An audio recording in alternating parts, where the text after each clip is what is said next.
Let's talk San Antonio Spurs. Year 2 for Victor Wembanyama, Steph Castle in the draft. They bring in Chris Paul. Are they serious about pushing even further? Well, we'll find out. Michael Bolton, maybe he knows something? Thanks, Josh. It's Michael Bolton here, and it's time for another episode of the Locked On Fantasy Basketball Podcast. Let's get to it. Let's get to it, indeed. You are Locked On Fantasy, your daily NBA fantasy podcast. Part of the Locked On Podcast Network, your team every day. Hello and welcome to the Locked On Fantasy Basketball Podcast, brought to you by Basketball Monster. My name is Josh Lloyd and I'm the president of the Genuine Fan Club. I'm also the lead fantasy analyst at basketballmonster.com, and you can find me on Twitter as always at redrock_bball, on TikTok at redrock_bball, and on Instagram at Locked On Fantasy Basketball. Thank you for making Locked On Fantasy Basketball your first listen every day. We are free and we are available on all platforms. Give us a thumb, a comment, a subscribe. Get those numbers up as we head into the season. This is the last of the individual team previews that we're doing. We are going to be doing full team previews from a fantasy perspective in a week or two, but this is from the beat writer perspective to get those sort of insights. So this is the final one of those. We've done that over the last couple of weeks. A couple of teams we weren't able to get around to, and I didn't want to leave it pushing too far into September just with scheduling issues, so we're not going to do those. I will cover those teams probably first off when we talk about the fantasy side of things for those squads coming up. We are here to talk, like I said, about the San Antonio Spurs, and we're going to be doing that with the host of Locked On Spurs, Jeff Garcia, so let's bring him in. All right, he's back. It's Jeff Garcia. He's been on this show many, many times here from the beginning of the Locked On Podcast Network. Jeff, welcome back. Hey, what's up, buddy? How you doing? It's good to have you here, mate, because this is a really interesting team, obviously, that has had their fortunes changed at the beginning of last season with the draft, and then we saw that with Victor Wembanyama last season. I think that we all had really high hopes of what he was going to be able to do, but what we saw was probably what we thought maybe year 3 or year 2 Wembanyama would do, and now honestly, like, we sort of had this idea of like, okay, what can he do? We don't know, and now it's even more like, Jesus, like, where do we go? Like, what is the actual ceiling here? We're going to talk more about Wemby later on, but this is a very different vibe on this team now because you've got the piece of all pieces that every single team is going to want, and he is here now in San Antonio. Let's start by having a look at the players that they brought in over the offseason. They start to make a splash. Like, Chris Paul comes in. They bring in Harrison Barnes as well as a future first-round pick swap. They draft Steph Castle.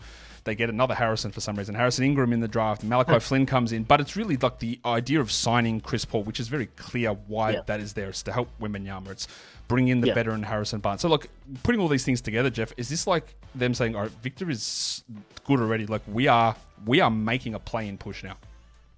Yeah, this is something they should have done last year in Victor's rookie season, bringing in a Chris Paul-like guard and then a veteran like Harrison Barnes. Well, whatever, it's here. Let's rock and roll.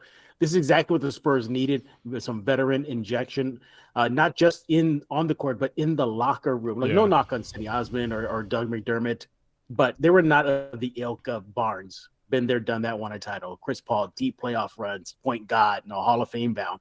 They didn't have that type of presence. I think Chris Paul is just going to make not just Wemby's days and nights awesome, but the rest of the team. The rest of the team is going to benefit from having him on the floor with them, even on the bench and in the locker room. Look, I was in the locker room many times last year, and yes, it is a very young team. It seemed like there was not really any type of veteran presence. I think Chris Paul is going to organize that quite nicely. And Harrison Barnes, again, a nice complementary piece to Wemby, but also I think more impactful for a guy like Devin Vassell and the rest of those forwards, even Jeremy Sochan. So those two are exactly what the Spurs need. I think the Spurs are on track to make it into the play-in, although Las Vegas has them winning about 35, 34 games. That ain't enough to get into the play-in tournament in the West. No, it's not. You need more than that, but I think it is distinctly possible. Now, the biggest addition is rightfully you've highlighted is Chris Paul, that comes in on a 1-year deal. Obviously, his role was very different last season, really low usage, only 26 minutes a night playing for Golden State. But, of course, that's because he was playing behind Steph Curry, and he will start on this team. No worries about that. And there's still worse some of the signs of the old Chris Paul. He's never going to be the same. But look, what are you expecting out of Paul this season? We're not thinking he's playing 34 minutes a night, but he's getting a 30-minute. Basically, I would say, Jeff, and correct me if I'm wrong here, that he just does like exactly what Trey Jones did, like plays at 30 minutes a night, and that's what he does. You nailed it on the head. Yeah, I'm not expecting 40, 35-minute nights for Chris Paul. Pop and notoriously mindful of player minute management throughout his entire tenure as a Spur. So same thing will apply for Chris Paul. Interesting, though, you bring up Chris Paul and Trey Jones. I think there's now a logjam at the point guard spot in San Antonio. Last year, there wasn't. Everybody was crying about it. There's no point guards in San Antonio. What's going on? Well, you got 4 of them now. Yeah. You got Paul, you got Castle, you got Jones, and you got Blake Wesley. Something's got to give. Could that give be at the trade deadline? Maybe Paul gets traded to a contender. Maybe he's there for a short-term rental. Maybe he gets waived so he can latch onto that. But regardless, if he's here for half a season or a full season, Chris Paul is going to benefit the point guard core as well as the rest of the squad. So I definitely see heavy minutes shared between Chris Paul and Trey Jones and Steph Castle, which leaves kind of Blake Wesley as the odd man out. Yeah, I don't really see where Wesley's going to be able to play on this team. But the Paul thing is interesting because, like you said, maybe he's traded at the deadline. I think that he will make this team good enough that they'll be in a position that they will be pushing for that play. And I think getting that experience for Wembanyama, for Vassell, for the young players, and having him there the whole season is way more valuable than actually just casting that off. And like if you're in that mix and seeing where you can go with Wembanyama, and again, the development of Chris Paul putting everyone in the spots they need to go, like, yeah, you're here. Like, here's an entry pass, Vic, and like in Vassell, you're here in this spot. Versus like Wembanyama calling and Keldon Johnson dribbling it into his own shin or something, trying to figure out where to go. Like, just and getting a whole season of that and seeing how far that pushes gives them more information. Versus like, oh, thanks for the 3 months. We'll see you later. But again, so many different things can happen. And let's not knock out Steph Castle jiving and blending and working that chemistry with Wemby almost seamlessly. He's a bigger guard. He's the biggest guard the Spurs have of the 4 that we just mentioned. And he has experience playing with the big like Donovan Clingan out in UConn. So I think that'll translate well with Castle moving into a guard position. Is he a point guard? Is he a guard? Don't know yet. In Summer League, he played a heavy point guard, but he has a physical ability and the talent, the skill set to play multiple positions. But however, I do think it's going to be his defense that gets him minutes because I think his defense is going to be really good. That's going to translate pretty quick. And that's going to put a smile on Pop's face. So I really believe that those 3 guys, Jones, Paul, and Castle, are going to be sharing the bulk of the minutes at the point guard spot. I would like to see Chris Paul and Steph Castle out there together at some point during the season. I think you will see that in terms of the guys that have left this team. As Osman, there's Barlow, Devontae Graham, Raekwon Gray. It's nothing that's really super important with any of those players there, so we don't need to focus too much on that. But what we do need to do now, Jeff, is talk about the projected starters. You came to me with your projected starting group, which is exactly the same as the group that I had. Chris Paul, Devin Vassell, Harrison Barnes, Jeremy Sochan, and Victor Wembanyama. Now, I put this graphic out on social media yesterday, and I had multiple people comment, which stunned me, and said, "Oh man, why isn't Keldon Johnson starting?" Okay, he didn't start last year, so there is no chance to me that he is starting in this group. I don't know where his future is. We'll talk about him in a second, but this to me is the real common sense group. I will use. I'm going to talk Wembanyama, we're going to talk Sochan a little bit later. I think Barnes obviously has dropped off quite a bit from where he has been, but like Chris Paul, like 29, 28, 30 minutes as a starter, you mix in a Champagne, you mix in a little bit of Keldon Johnson there. Like, again, it's just smart players in the right spot who aren't like screwing things up to let the other guys thrive, and Barnes can work in a low usage role. So look, again, I don't really see any other configuration they could go to. Again, some people will say maybe they start Castle instead of Barnes. I don't think there's really much chance of that. No. Maybe sometime down the road in the season, like let's just say a play-in spot is just out of reach. At that point, you got nothing to play for. Just work the kid in, get some starter minutes, and move on. But you were talking about the roster right now. You went through the starting 5. You pointed out some bench players right now. You know what? The one thing that still concerns me though is who is the shooters from this team. Yeah. I cannot, as of right now, unless they make a change, I cannot look at the roster right now and be like, that's the guy. Yeah, Wemby's double or triple, dump it out to him, money. I can't. It's definitely not Sochan. The closest I got is maybe Vassell, maybe Keldon, Barnes, but I don't think there's that knockdown outside threat. It doesn't have to be a 3-point shot. Just a guy that's going to keep the defenses honest, when they're double or maybe triple teaming Wemby. I don't see that on the roster right now. No, you're right, because like Vassell's a pretty good shooter, but that's not his role. And Barnes is an okay shooter, but that's not his role. Yeah. And Sochan's not that, and Johnson is not that. And Yeah, you're right. None of Trey Jones is not that either. No, Yeah. Trey Jones has had some horrible shooting numbers in the past. Yeah. And Castle is not that. Like none of these guys are. Like, honestly, this might be. Is Zach Collins the best shooter? Like outside of like, maybe like I don't even know. Like Penny. Yeah, maybe it's him. Yeah. Like, because Malachi Branham's not really a shooter. Like he's not. Like Wesley's had some terrible shooting numbers in the past. Yeah. You're right. I've never really looked at it this way, but you're right. There is a real shooting lack on this team, which is going to make things a little bit interesting. We're going to talk about the projected bench group in a sec, but first of all, today's episode is brought to you by eBay Motors. Passion, drive, and patience is the formula for winning championships, and the Spurs know about the formula for winning championships. There's won heaps of them. Let's see whether Victor Wembanyama and or eBay Motors can bring them another one. Roof racks, superchargers, exhaust kits, LED headlights, stickers, bumpers, whatever it is you need. eBay Motors is going to have everything because there's over 122 million parts available on eBay Motors for your car. So go and check out every part that is possibly available for your car. And with eBay Guaranteed Fit, you know that when you pick that part, it is going to fit, because if it doesn't, you get your money back. So keep your ride or die alive at ebaymotors.com. Eligible items only.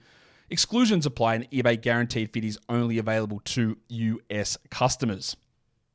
All right, so we've looked at the projected starters here, Jeff. That means the obvious thing to go is the bench group, and we've got Trey Jones, Steph Castle, Malachi Branham, Keldon Johnson, and Zach Collins. Let's just quickly use this part to talk about Keldon, because again, like people are, man, where's Keldon? Like, where is he in this team? I was very adamant at the start of last season that they should have tried to cash in and move away from him, because I did not believe that he was a key starter or rotation piece in this team. I would say any hope of that trade value has completely disappeared for that level. Like, what is he even as a player, or how he's viewed in the organization? He's viewed, well, first of all, he's viewed highly among the organization. And it's not just what he does on the court, but he does off the court in the community in San Antonio. He is plugged in, from helping kids get backpacks for back to school to lending his voice and his name to area companies. So he's good about that. And on the court, you look at him and he still produces, though. I mean, sure, he can't knock him down consistently, but he's going to get to the bucket. He's going to get the and ones. He's going to play some defense. He's going to bring a lot of energy, and he has a lot of positive vibes in the locker room. I talked about earlier, how the locker room was, sometimes you can tell it's a very young team in the young locker room. Well, even during the 22-win season and another tank season for the Wemby sweepstakes, he was always the one guy that was still smiling, keeping spirits up in the locker room, cracking jokes, keeping things lively. And I think the Spurs really like that about them. He is the longest tenured Spur on the roster. Yeah, that's crazy. That's crazy. That's crazy to say, but he is the longest tenured Spur. But I'm not going to be surprised, Josh, if he gets dealed at the trade deadline at all. I will not be surprised. I don't think anybody should be surprised. He has a trade-friendly deal, contract. He's still very young. He's a gold medalist. Yeah. He averages for his career double figures, so he does a lot of stuff defensively. He's okay. He's not the best, but he's adequate. So he is there. I know you said it right now that a lot of the trade vibes of him probably like evaporated last season. I still think he could still be on the table. There were rumblings the Spurs were chasing Lauri Markkanen. He could have been a part of that. That's come and gone. But there is still next offseason. And I think if any time he's going to get traded is going to be after this offseason. I'm sorry, this upcoming season and into the next offseason. Yeah, when I meant like his trade value had gone, it's more that like any level of like this guy is a starter, an up-and-coming player, he's on USA basketball, like that sort of idea of anyone getting like sending a first-round pick back for getting him. I think that sort of ship has sailed at that point. Maybe it wasn't even available to begin with, to be honest. Like maybe no teams were offering that to begin with, but that part of it is sort of out of there. In terms of what we want to look at now, we want to look at like who the player is to watch on this team, because there's a lot of interesting things here, Jeff, with this squad and interesting players. And the one that you've highlighted is the guy that they took high up in the draft, number 4 pick, Steph Castle. I have my cards on the table. People know my thoughts. I am not a massive Steph Castle guy. I worry about the shooting. I worry about whether he's a point guard. I worry about whether some of the stuff that he did was because of the system at UConn. He put up huge usage numbers at Summer League, 34%. He played 26 minutes. And I think that gets people's attention. Man, look at all these shots he's taking. He still was horribly inefficient. And there'll be people who are playing fantasy, Jeff, and look at Steph, and they're going to go for this, and he's going to have this huge role. I look at it and go, there is a chance to me that he gets like 0 point guard minutes for big stretches, because Chris Paul's going to play 30 and Trey Jones, I guess, gets 18, and Steph is at the backup shooting guard who can't shoot. I think it's going to be pretty rocky, especially early on. Well, that's why I put him on my player to watch, how he's going to fit into the Spurs system. He talked about his shooting ahead of the NBA draft night, and he's going to say the right things. He wants to get drafted at that point. He's just saying his shot. He's aware of it. He said it doesn't need to be broken down and reconstructed. He said it just needs fine tuning. This is where a guy like Chip England would have been great if he was still in San Antonio. But you're right. There's question marks about his perimeter shooting. The Spurs have been scouting him since he was in high school, So he's been on their radar for a long, long time. And look, they need a point. From what you're watching right now, it's so weird. It's almost like they're trying to reconstruct the big three, the golden era: Tim Duncan, Tony, and Manu. They got themselves the Tim Duncan. They got themselves the point guard. We don't know. Could it be Castle for the rebuild? I don't know. I cannot sit here and say Steph Castle is the point guard of the rebuild, and away we go. Golden era again, volume 2. Here we come. I'm not there yet. So. And I know a lot of Spurs fans are high on him, but I look at the Summer League and I go, that's just a 2.5 game sample. Yeah. That's it. Yeah. That's it. And they shut him down. So I really don't know. I want to see how he plays against your SGAs, your Luka Doncics, that ilk. Let's see what the kid is made of. And look, SGA and Luka, they cook everybody. It's going to happen to him. It's going to even happen to the best of them. How is he going to handle Steph Curry?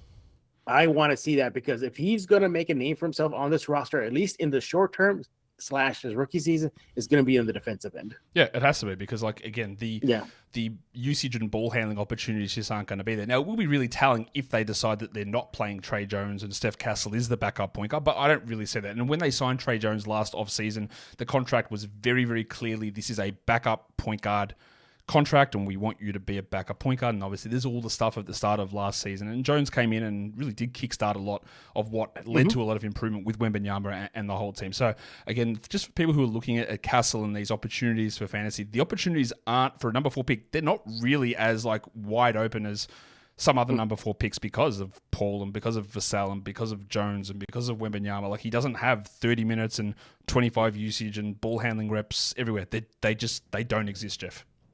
Gosh, let me throw it out here. Should he go spend time in the G League Austin Spurs then? Yeah, look, what we've seen over the past couple of years is that some higher picks have spent a little bit more time. And in the past, it was like a big slap in the face. You go to the G League, what am I doing down here? But now it's happened a little bit more. It's happening also with players playing in Summer League, past their first season.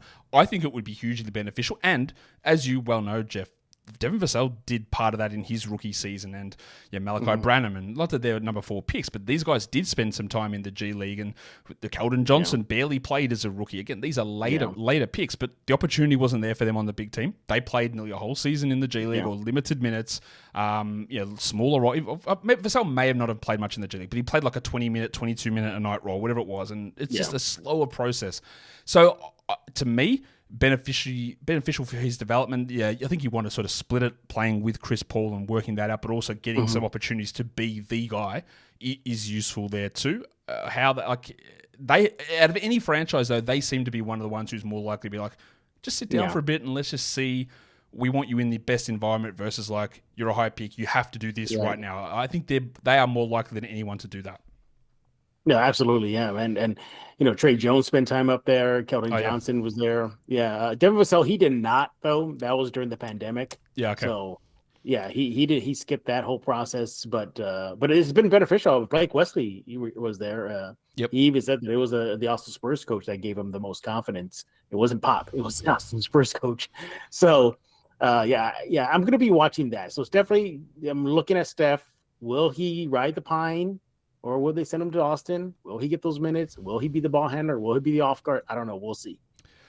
We will see. It is something we got to watch, because that is he is that high pick on this team that's not Wembanyama, and we need to see what role they're going to end up giving him. Let's talk about a make or break player for this season, Jeff. Now, this is the guy that erroneously started at point guard last season. It wasn't fun, but it was fun in terms of it gave them a head start in getting losses, which helped in the end. But it also, I think because people just look at them and what a disaster, Sochan's useless, this is so terrible. But I think it actually helped some of his game that we saw in the second half of the season. I thought he played better in the second half of the season, and I think that sort of goes under the radar because people would love to catch on to one little thing of, man, Sochan, remember when he was a point guard? But then he moved back to his natural position. I thought he was better. He wasn't awesome, but like his free throws have improved. His three-point shooting is not disastrous. He averaged 3.5 assists. Like, there was enough there for me to go, yeah, I think this was bad for the team and wins and maybe for Wembanyama initially, but overall, I think it will help Sochan, I think, as he settles into more of a natural position. Funny you bring that up. I talked to him about that to close the season last year in the the farewell conferences, the end of the season conference, and he told me that it was an adjustment. I can read between the lines with Sochan, but he said that it actually did work well for him. He said it made him a little bit of a better player. We'll see, but he is definitely on, in my opinion, kind of a make or break right now because it's that outside shot. Can he get it consistently? Okay, fine. They went to the one-handed. They went to the one-handed free throw. It got better, but his free throw percentage is not that stellar. We know he can hustle. We know he's an irritant. We know he gets into fights. We know he can rebound. He can clean up messes. I think all I would like for him to do, even if it's just a little bit of a baby hook, a little bit of a jumper, just something, because I would love to see him and Wemby in the pick and roll. I would love that. Not that he ran the pick and roll. He did it for almost half a season last year. He has some familiarity, and at Baylor, he did play the point guard for a bit. He did, So he's familiar with it. But if he could just develop a little pop shot, just something, I think that would do wonders for him and the team. He is definitely a player that I'm going to be, looking at as, you got to prove something. It's not just me. It's not just you. He said it himself. He spoke recently with an English magazine outlet. Forgive me the outlet. If I want to resource it correctly. But he's got a Hero. Yeah, it was a magazine, Hero magazine, that's in the UK, and he told them that he's setting his bar higher heading into next season. So will he reach that personal next level that he's setting for himself? We'll see. He said he's fine coming off the minor ankle surgery. He played with Team Poland this summer. He got some reps in. He's staying in shape. He's putting all those Instagram videos that every single NBA player wants you to watch. So he's doing all the right things, but he's definitely somebody I think he's going to have to up his level, because I don't think if he reaches that next level, then after this upcoming season, next season, I wouldn't be surprised to start hearing his name pop up in trade rumors. Now we get into what I think is the major storyline of the season, Jeff, and I think it's going to be relatively obvious because this is the guy that drives everything on this team. It is Victor Wembanyama, who was unbelievable. Is that Charles Bassey? I thought it was Charles Bassey. I like Charles. I like Charles Bassey. I'm a big Charles Bassey guy. But Victor Wembanyama, you wouldn't have seen, as good as we can think that he was better, and then he kept getting better, and he kept getting better, and he will probably be. I don't even know if he is, but I think he's probably going to be favored for Defensive Player of the Year. He's got an outside shot as a top 5 MVP. Honestly, this is how good this guy is. He only played 30 minutes a night. He moved to center after 15 games or whatever it was. So I guess the major storyline is like this is here. We are here with Wembanyama, and it has arrived already. So it's how far can he drag this team up? Does he add 15 extra wins this season? What are we watching for here? Because this, even as good as you thought he was, Jeff, you couldn't have expected that. Yeah. He averaged a little over 20 points per game last year, led the league in blocks, 3.6, 3.9 around there. It was just ridiculous what he did. And you throw in Chris Paul. Yeah. Oh my goodness. Pick and roll time. Here we go. Lob City version 2.0 is coming back. And basically, and I think with Wemby, the sky is the limit. It is. Look, at the end of let's just say this way, Josh. At some point at the end of this upcoming season, let's just say we're past the All-Star break, and you look at some numbers for your show or Locked On Spurs, and we say, okay, so last week Wemby had 3 quad doubles. I wouldn't be surprised.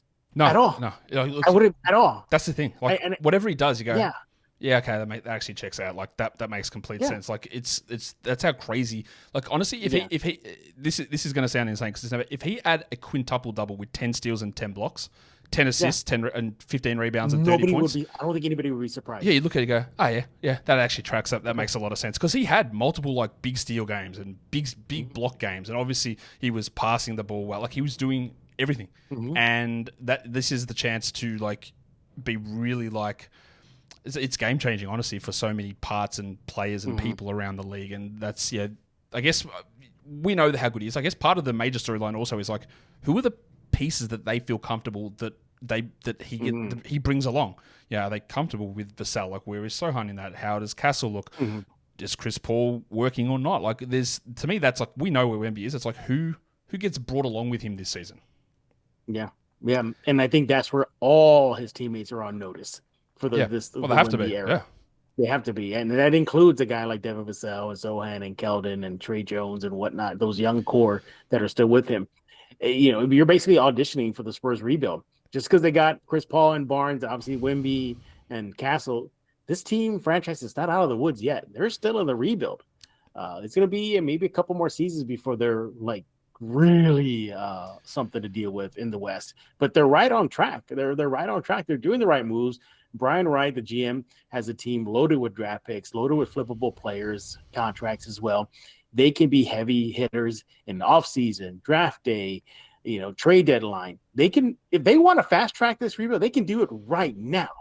Right now. Oh, Danny Ainge, you want that Godfather deal for Lauri Markkanen? You got it. And guess what, Josh? It'd just be a drop in the bucket for them.